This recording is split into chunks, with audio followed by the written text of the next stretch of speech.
Mesdames et messieurs, vous nous suivez partout à travers le monde, surtout vous, chers internautes, vous qui aimez notre chaîne, vous qui aimez cette émission, la grande émission d'ailleurs, l'émission des réflexions qui nous amène tous à donner nos points de vue pour la bonne marche de notre société et le développement de la République démocratique du Congo. Alors, nous sommes venus aujourd'hui rencontrer encore ce grand homme, un grand acteur politique ici en République démocratique du Congo. Il s'agit là de Maître Michel Okongo. Il est président national de parti politique Unité des valeurs. En tout cas, nous sommes là pour que nous puissions ensemble parler un peu de la situation politique, la situation sociale, mais aussi la situation sécuritaire ici en République démocratique du Congo. Alors, nous allons directement nous adresser à notre invité, qui n'est pas à présenter en tout cas. Vous le connaissez déjà. Plusieurs personnes suivent ses interventions dans différentes chaînes de télévision et même dans différentes stations de radio ici au Congo. Maître, président du parti politique Unité des valeurs, bonjour. Bonjour Gaspard. Vous allez bien? Je vais bien, puisque j'ai les deux pieds sur terre, donc ça va. Alors, vous avez les deux pieds sur terre. Aujourd'hui au Congo, nous plairons. Nous plairons parce que la date du 2 février était une date mythique, une date où plusieurs de nos compatriotes ont perdu leur vue, ici à Kinshasa, précisément au marché Matadi Kibala, dans la commune de Mongafula, mais aussi au niveau du territoire de Djoum à Lituri, où plusieurs personnes, on parle de plus d'une cinquantaine de personnes qui ont perdu de leur vue. Et vous vous dites que vous allez bien parce que vos deux pieds sont sur terre. Et que pensez-vous, que dites-vous de toutes ces personnes, de tous ces compatriotes qui ont perdu de leur vue? D'abord, je vous remercie de m'avoir invité à votre émission. Je salue le peuple congolais qui nous suit chaque jour. Je vais également exprimer une pensée pour nos morts, parce que les morts, c'est tous les jours. C'est une façon de vous dire que c'est tous les jours que nous pleurons. Quand je dis nous, c'est le peuple congolais. C'est ce qui m'a toujours amené à dire que le peuple congolais vit et respire dans la douleur. Donc, la douleur, malheureusement, s'est installée dans notre société, dans nos mœurs, dans notre quotidien. Alors, un drame de plus, ça provoque une intense douleur. Je vais parler du drame qui a eu lieu au marché de Matadi Kibala, que la SNL a qualifié malheureusement d'incident. Vous voyez jusqu'où... Malheureusement, vous dites malheureusement. Oui, malheureusement d'incident. Ce n'est pas un incident, il s'agit d'un drame, d'une catastrophe. Ce qui s'est passé au marché de Matadi Kibala, ce n'est pas un incident, un seul incident. Soyons juste avec les mots. Malheureusement, la SNL n'a pas été juste avec les mots. Ça démontre encore une fois le mépris de nos dirigeants, nos autorités, ceux qui ont taxé des responsabilités dans notre pays. Il y a eu mort d'homme que nous n'arrêtons de pleurer, ça s'est passé il y a quelques heures en arrière. Donc, lorsque vous lisez le communiqué de la SNL, qui d'abord parle de la foudre, c'est comme si on était à notre première foudre, parce que nous sommes dans la saison de pluie, et aussi, vous voyez, un communiqué avec un papier volant, signé direction générale, un communiqué sans âme, un communiqué lacunaire. Partant de là, on comprend, ils n'ont pas un cœur. Donc, ce sont les gens sans cœur. C'est très grave pour notre pays. On ne sait plus où mettre les pieds lorsque vous avez des responsables qui ne parlent même pas d'une enquête, parce qu'il faudrait qu'il y ait une enquête d'abord administrative qui peut une enquête qui peut, avec l'État aussi, c'est mieux à une enquête judiciaire pour négligence. Les responsabilités doivent être établies. Oui, il faut que les responsabilités soient établies de part et d'autre. Et l'État qui veut se soustraire de cette tragédie, alors que je sais que dans ce marché, l'État, les structures de l'État venaient percevoir la taxe. Vous voyez? Donc cette responsabilité-là, elle est grave. C'est pour dire en d'autres termes que même l'État avait aussi confirmé l'existence de ces marchés-là. Oui, l'État veut légaliser parce qu'en percevant les taxes sur ces marchés chaque jour, c'est une façon d'avaliser. Et puis la SNL, on ne l'a jamais entendu crier ou tirer la sonnette d'alarme. Vous voyez, le respect à la personne humaine, conformément à l'article 16 de notre Constitution, n'a pas été d'application. C'est pourquoi nous avions produit un communiqué de presse pour demander au ministre de l'énergie et de l'hydrocarbure de démissionner. Comment ça? Là, vous n'êtes pas trop dur envers lui? Non, non, c'est une question de prendre ses responsabilités. Mais c'est la décision, la proposition que vous faites est trop dure, Maître Michel. Ce n'est pas une proposition, c'est une recommandation. Vous recommandez? Il faut qu'il démissionne. Il faut que les DG de la SNL démissionnent. Il faut que la partie technique, donc tout le personnel technique, ce qui était affecté à cette tâche puisse s'exprimer, afin qu'on sache par la suite, j'ai parlé de l'enquête administrative, qui devrait par la suite déboucher une enquête pénale, afin que justice soit faite. On ne peut pas accepter... vous voyez, il y a des morts partout, au Brésil, et nos frères qui sont massacrés tous les jours dans la partie est de notre pays. Donc c'est trop, c'est trop. Angola, je l'ai dit à côté, Angola, Brésil, partout. Donc le monde entier, on tue le Congolais. C'est comme, Maître Michel, à vous entendre parler, c'est comme si la vie des Congolais ne vaut plus à rien, apparemment. On ne peut pas accepter ces choses-là. Il y a une négligence terrible. Et puis on nous parle, non, non, il y a un coup de foudre qui est tombé sur les... Mais vous étiez où? C'est comme si on minimisait un peu l'événement. Oui, regardez la trajectoire de ces câbles-là à haute tension. Si la trajectoire, vous avez des édifices religieux même, vous avez des habitations et vous avez tout. Mais les jours où les drames surviennent, vous dites qu'il y a eu un incident. Mais nous sommes dans quel monde? Ces gens-là doivent payer. Il faut qu'ils payent de leur négligence. C'est de la mauvaise foi. Parlons un peu, Maître, vous êtes un grand cadre. Je rappelle à nos téléspectateurs, à nos chers internautes, à tout le monde qui nous suit, je rappelle que vous avez été candidat au niveau présidentiel aux élections de 2018, malgré que, après avoir constaté certaines histoires, vous avez décidé de retirer votre candidature. Mais quand vous parlez ici de la situation sociale, allons-y un peu dans ces marchés pirates-là. Aujourd'hui, les marchés pirates, il y en a partout à Kinshasa, maître. Ce n'est pas seulement à Matadi Kibala. On a commencé un projet, par exemple, de la construction du marché au niveau du marché central de Kinshasa. Parlons-en un peu. Qu'est-ce qui a provoqué l'existence de plusieurs marchés pirates ici à Kinshasa et partout à travers la RDC? Oui, c'est l'instinct de survie.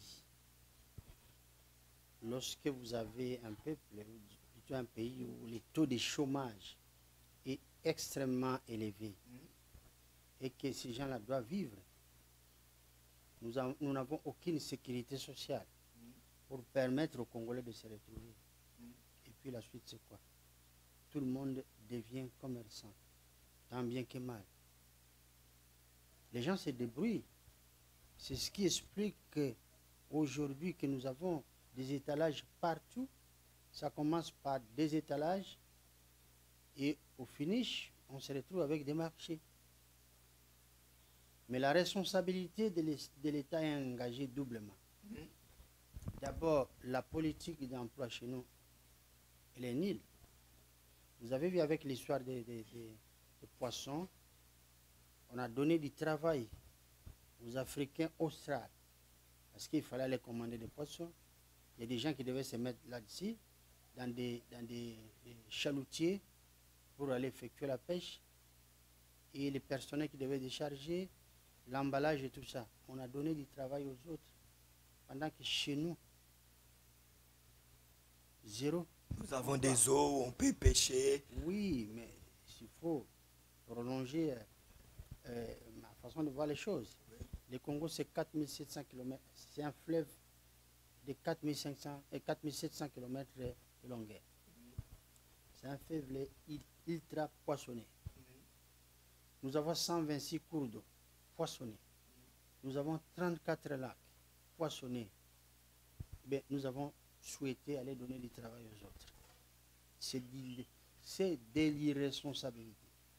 Si les conseillers, les chefs de l'État qui ont ficelé ces dossiers doivent savoir qu'ils sont à plaindre. Ça ne devait pas se passer ainsi.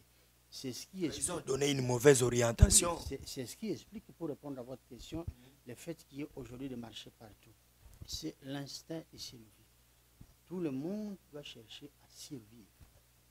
Et c'est ça. Maintenant, la deuxième responsabilité pour l'État. L'État n'arrive pas à canaliser ces gens-là. Dire qu'à côté des rails, par exemple, vous ne devez pas vers Pakadjouma. Si vous y allez, vous êtes journaliste, vous allez voir. Il y a des buissons tout autour des rails. Tout autour. À 30 mètres du passage du train. Des terrasses, des bars. Des terrasses, tout cela. Vous voyez? C'est de l'irresponsabilité. Et là aussi, on attend que les drames arrivent. Exactement. Que fait la commune? Que fait l'hôtel de ville? Donc le gouvernement provincial? Que fait le gouvernement? Je déplore le drame de Matadi Kibala. Je le répète, qui n'est pas un incident. Je compatis avec la famille, ou plutôt les familles des disparus, mais aussi, au nom de mon parti politique et à mon nom personnel, je présente nos profondes condoléances. Voilà. Merci. J'aurais souhaité qu'on puisse même décréter un deuil national, parce que nous avons perdu des compatriotes, des hommes et des femmes, même des enfants, qui sont allés chercher quelque chose pour se nourrir. Et ils en sont morts bêtement à cause des erreurs des autres. Lorsqu'on s'engage en politique, on vient avec un projet de société ou une vision. Lorsqu'on vit avec une vision et lorsqu'on chemine en politique, vous n'allez pas prendre les ambitions et les mettre à l'avant ou au devant des projets politiques ou visions politiques. Malheureusement, c'est ce que font les collègues.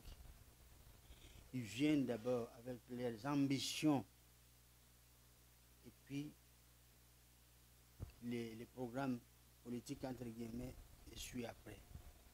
Et ce qui est pratiquement impossible. Vous avez également l'improvisation, je l'ai dit, mais aussi l'impréparation. Vous étiez cordonnier hier, et du jour au lendemain, vous vous retrouvez au Parlement. Vous faites quoi? C'est député national. Vous êtes député national ou sénateur. Et si vous êtes député, vous ne savez même pas le rôle d'un député.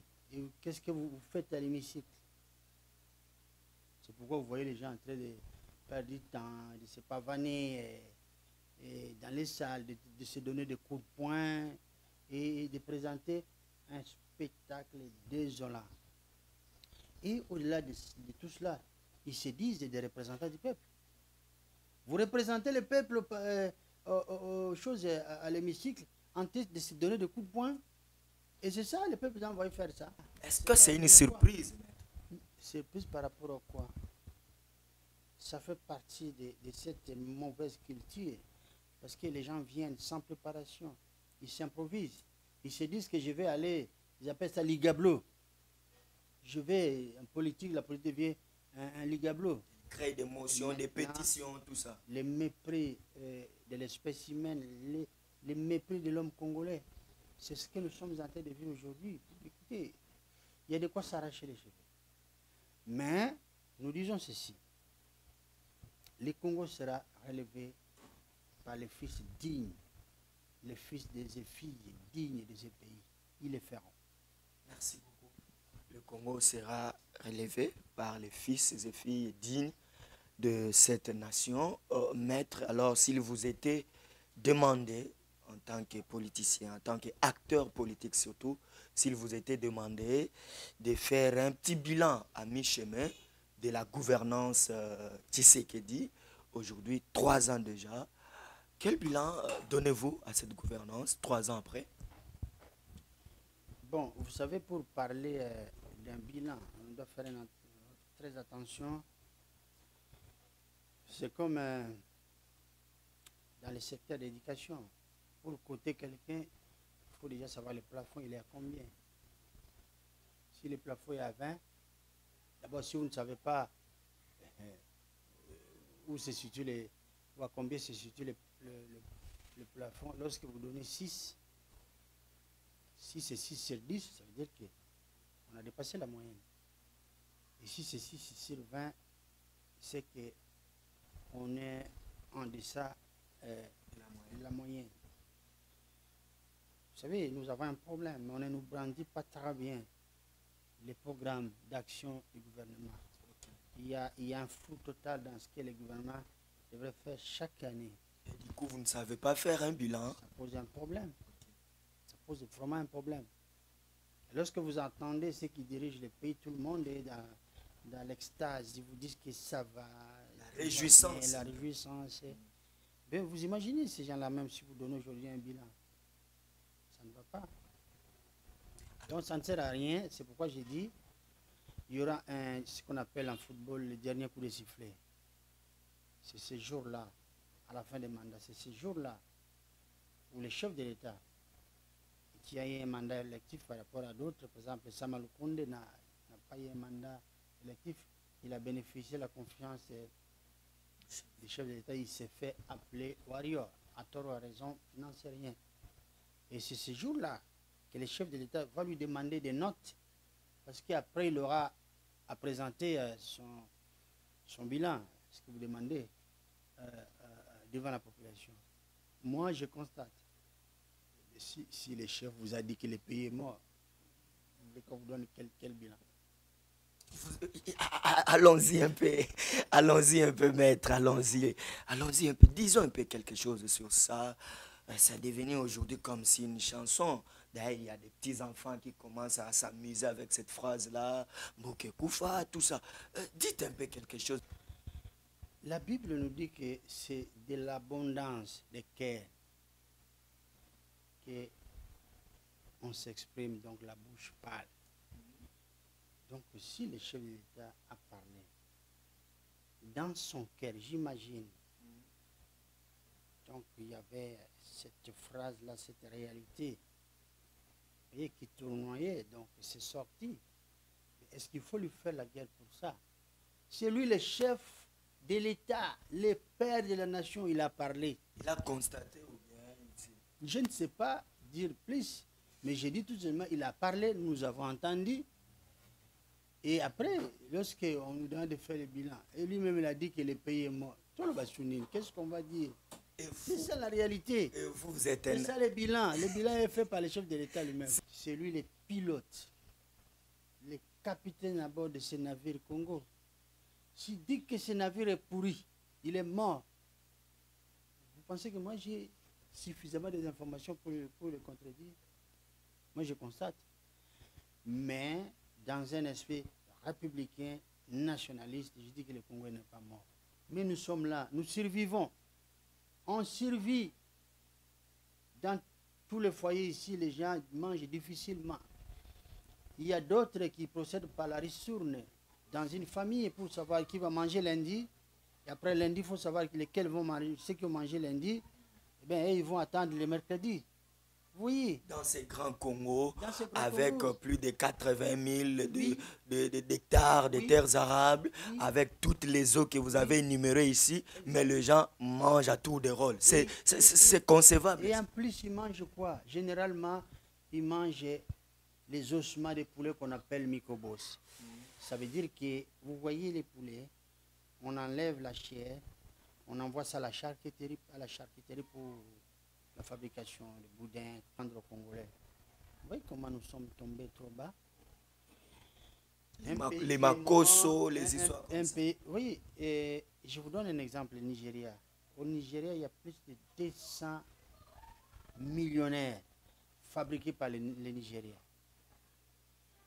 Vous avez toutes sortes d'initiatives privées au Nigeria. Vous avez tous ces millionnaires-là, chacun un jet privé. Mais ici, nous fabriquons des millionnaires, des milliardaires. Et nous n'avons aucun millionnaire, officiellement je dis bien, hein, parce que les voleurs sont des millionnaires, mais ils cachent ces millions quelque part. C'est pourquoi j'ai dit au chef de l'État, peut-être que nous allons y arriver, vous allez me poser des questions, savoir quels sont les remèdes. J'attends peut-être cette question-là pour y répondre, mais il faut la fermeté. Oui, il faut la fermeté. Vous voyez, vous êtes chrétien. Vous êtes chrétien. D'ailleurs, on allait y arriver déjà, maître, après avoir étalé tous ces tableaux sombres de la situation sociale de notre population. La question est celle de savoir, vous proposez quoi dans tout cela? Qu'est-ce que vous proposez pour que les conditions de vie changent quand même? Il y a beaucoup de choses. Et les pays, notre pays, a de nombreuses opportunités de production. Je dis bien de nombreuses opportunités de production, vous voyez, et de consommation. Prenez les pays comme le Congo, Brazzaville, je crois qu'ils n'ont même pas 5 millions. Mais s'ils produisaient pour 100 millions, ils vont consommer pour 5 millions, et puis les 95 millions, il faut aller les chercher ailleurs. Mais nous pouvons produire, c'est-à-dire nous avons une opportunité de production. Nous avons les terres arabes, 80 millions de terres arabes, d'hectares. Nous avons l'eau, le lac, tout ça, je l'ai dit tout à l'heure. Et si nous produisons pour notre population, nous pouvons produire pour 100 millions de Congolais. Si c'est plus, nous chercherons comment écouler ça ailleurs. C'est déjà le début d'une solution. Deuxième point, pour ceux qui volent des millions, il faut les punir sévèrement. Regardez dans la Bible, parce que lorsque j'évoque ce problème-là, quelquefois il y a des grincements des dents. Mais regardez dans la Bible, Aka avait volé. Lorsqu'il fallait aller attaquer, Aka est allé sur les champs de bataille, il a dérobé l'or, le manteau, tout ça. Alors que ce n'était pas dans les recommandations divines. Et la suite, c'était les gens qui mouraient, parce qu'à chaque fois où ils allaient, et au fond, les gens mouraient. Parce que ça avait mécontenté Dieu, l'acte d'Akan. Et dans un sursaut spirituel, les gens sont revenus vers Dieu. Dieu a dit que tout cela arrivait parce qu'il y avait un voleur là. Et la finalité, c'est quoi? Akan, sa famille, ses enfants, sa famille avaient été lapidés, étaient mis à mort. Donc, les chefs de l'État avaient dit lors d'une interview que ceux qui volent, c'est plus que tuer. Ça veut dire que les problèmes dans notre pays, il faut révoquer les moratoires sur la peine de mort. Et permettre à ce que la justice de notre pays puisse appliquer la peine capitale dans son effectivité. Comme ça, ceux qui volent des millions, ceux qui volent tout court et qui provoquent la mort d'autres Congolais parce que ça plonge le pays dans la crise, il faut que la justice s'en saisisse de leur cas. Et puis, au finish, qu'il y ait un procès qui soit jugé et condamné en ce moment-là, puisque la condamnation de mort sera rendu effectif et qui subissent toute la rigueur de la loi. Vous voyez, ce serait déjà le commencement. Parce qu'on dit la justice élève une nation. Est-ce que notre justice est prête à ça pour élever la nation? C'est une question d'hommes, de femmes éventuellement. C'est une question également de volonté, mais aussi une question de courage. Ceux qui sont sous nos affaires doivent prendre le courage de préserver l'intérêt national qui passe par le fait de châtier. On vous accuse, vous, politiciens, d'être, en tout cas, ceux-là qui étouffent même le bon fonctionnement de la justice. Vous-même, je sais que vous êtes juriste, vous êtes un grand avocat, mais on vous accuse dans votre casquette de politicien, on vous accuse d'étouffer la justice afin qu'elle ne fasse pas bien son travail. C'est pourquoi aujourd'hui on voit certaines personnes, on les arrête quelques jours après, ils sont libérés, on ne comprend plus rien. Maître. Oui, mais moi je ne suis pas de cela. Au départ, je vous ai dit que dans un esprit de fair play, j'avais demandé pardon. J'avais dit que nous, les politiciens, nous étions fautifs. Mais sincèrement, moi, je ne suis pas de ceux qui volent. Je ne suis pas de ceux qui font de l'extorsion. Vous voyez, de tout ce que vous dites là, je ne suis pas de cela. Voilà. Je suis celui qui propose des solutions pour que cela s'arrête. Le chef de l'État, par exemple, avait parlé de la mafia au sein de notre armée. Et je salue parce que nous avons des éléments qui sont engagés à l'Est dans le cadre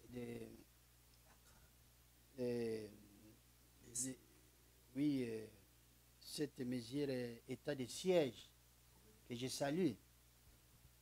Nous avons nos éléments qui sont engagés dans cette opération en fait de traquer les ennemis de la République. Mais quand on vous dit que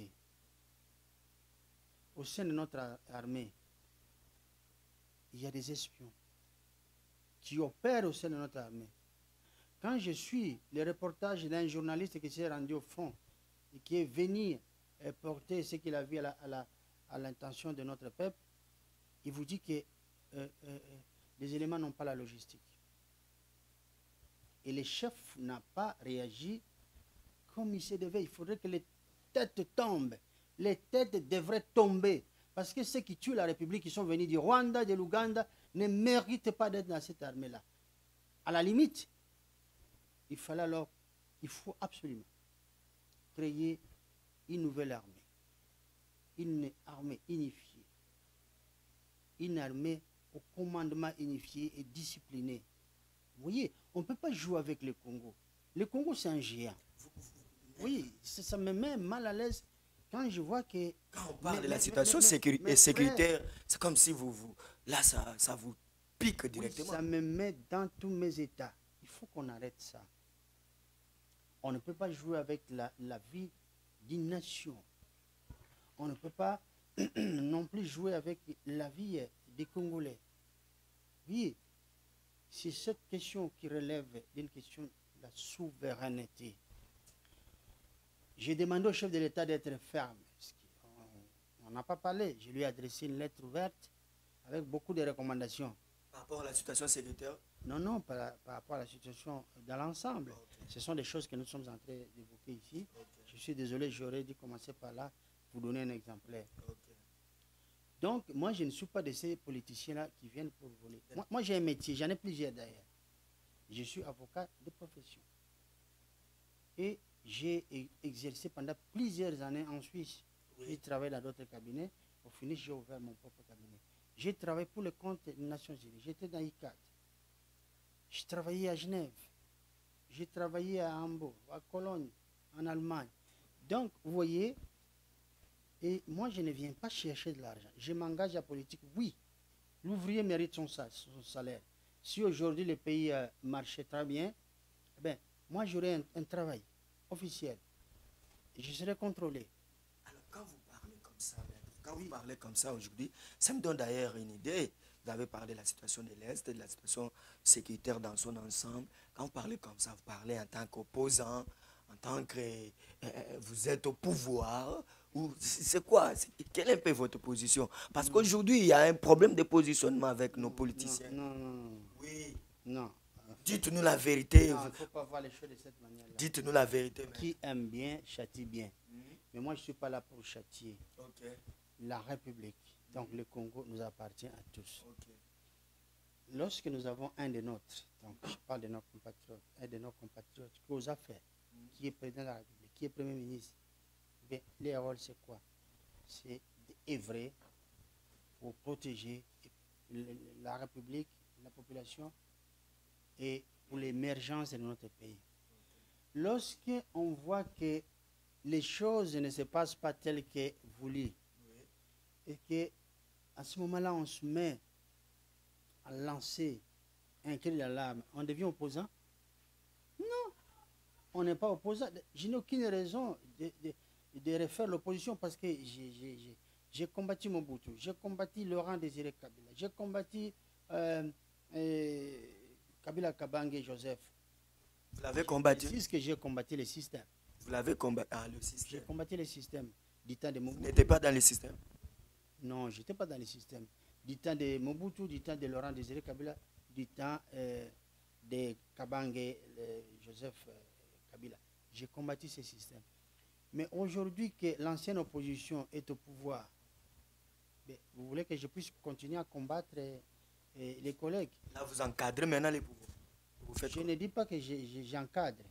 J'essaie d'apporter ma pierre pour la reconstruction, tout simplement. Merci. Je n'ai pas recadré. Parce que personne ne peut être plus royaliste que les rois. Le chef de l'État, il est mieux placé, il a beaucoup d'informations.